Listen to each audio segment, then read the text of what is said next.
The climate accord was the most vivid sign of division between the United States and its allies, but Mr. Trump, who returned home on Saturday night after a 9-day trip overseas, also scolded Germany for its trade practices and lectured NATO members for not adequately supporting the alliance financially.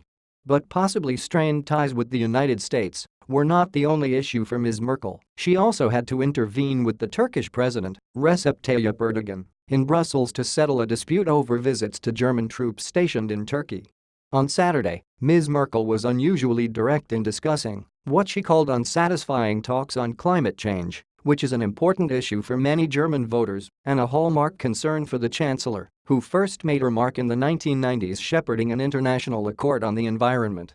Ms. Merkel, with President Emmanuel Macron of France, expressed disappointment with the unwillingness of Mr. Trump and his administration to back the Paris Accord, although Mr. Macron said it appeared that Mr. Trump had at least listened to the arguments of the other G7 leaders. Ms. Merkel, however, sounded a somewhat bleaker note. The whole discussion about climate was very difficult, not to say unsatisfactory, she said. There's a situation where it's 6, if you count the European Union, 7 against 1.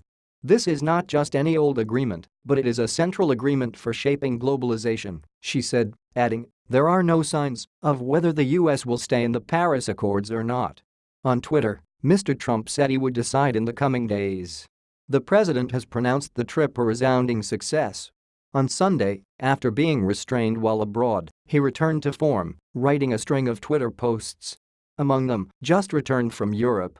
Trip was a great success for America. Hard work but big results.